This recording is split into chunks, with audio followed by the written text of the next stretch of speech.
C채널을 시청하는 성도 여러분, 반갑습니다. 저는 방주교회를 섬기는 김강호 목사입니다. 사람이 살아가면서 원치 않는 어려운 일로 인하여서 마음에 큰 고통과 아픔을 가질 때가 참 많습니다. 여러분들은 이런 어려움, 고통스러운 일을 만났을 때에 여러분들은 어떻게 그 문제를 해결하십니까? 우리보다 먼저 하나님을 경외하고 섬겼던 믿음의 사람 한나는 우리들에게 이 문제에 대한 해답을 잘 가르쳐주고 있습니다. 한나는 남편 엘가나에게 큰 사랑을 받았습니다. 그러나 사랑을 받는다고 해서 자신의 마음속에 있는 그 고통의 문제를, 아픔의 문제를 해결할 수가 없었습니다. 엘가나는 한나가 아이를 낳지 못함으로 인하여서 두 번째 부인을 얻었습니다. 그 이름이 분인나입니다. 분인나는 아이를 낳고 난 이후부터 한나를 괴롭히기 시작했습니다. 한나는 그 일로 인하여서 너무 마음에 큰 고통과 아픔과 분노를 가지게 되었습니다. 여러분들은 이런 문제가 있을 때에 어떻게 해결하십니까? 사랑하는 사람에게 찾아가서 이 문제를 해결해 달라고 떼를 쓰지는 않습니까? 야곱의 부인 라헬은 한나와 동일한 문제를 가지고 있을 때에 남편에게 가서 나로 하여금 아이를 낳게 하라.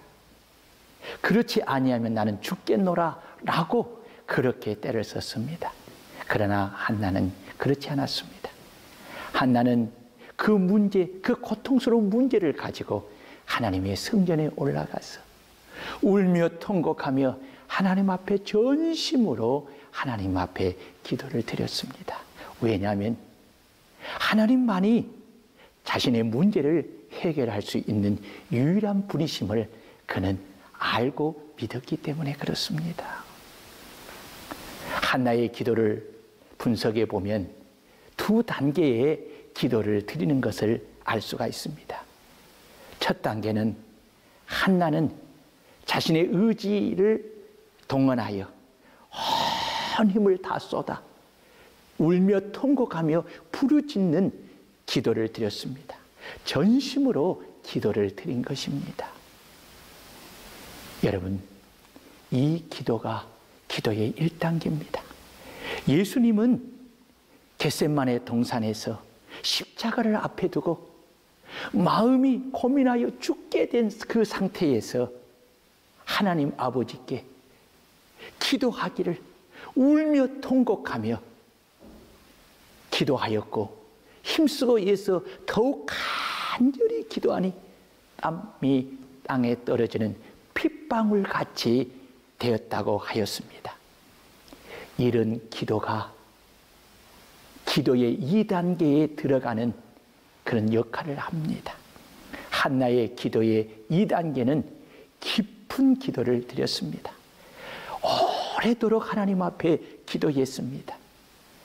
엘리 제사장이 한나가 기도하는 것을 볼 때에 소리는 나지 아니하고 입술만 통하는 것을 보면서 술이 취하는 것처럼 여길 정도로 깊은 기도를 드린 것입니다. 이 깊은 기도에 영적 역사가 나타나는 것입니다.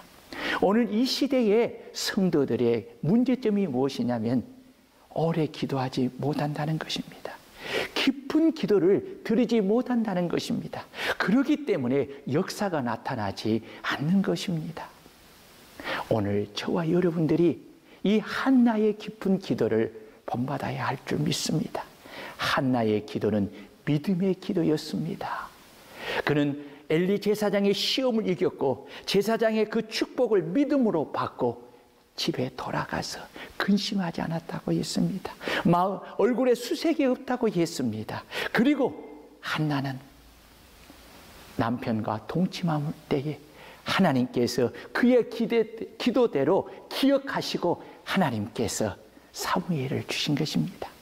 사무엘을 낳고 그 이름을 하나님께서 구하여 얻었다 하여 사무엘이라고 한 것입니다.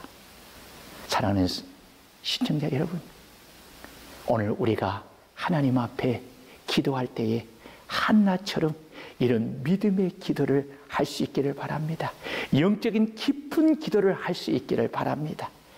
이런 기도를 드리면 반드시 하나님께서 여러분들에게 사무엘이라는 큰 기도에 응답을 주실 줄 믿습니다. 주님이 말씀했습니다. 인자가 올 때에 믿는 자를 찾아보겠느냐. 아무리 약속을 주님이 우리에게 주신다 하여도 우리가 그 약속의 말씀을 부여잡고 믿음으로 기도하지 않는다면 기도의 응답은 우리에게 영원한 것입니다. 오늘 저는 여러분들에게 다시 한번 초심으로 돌아가서 한나의 믿음과 그 기도하는 신앙을 본받고 한나처럼 기도하여 사무엘을 얻는 이런 기도의 축복이, 응답의 축복이 여러분들의 있기를 주의 이름으로 축원합니다. 감사합니다.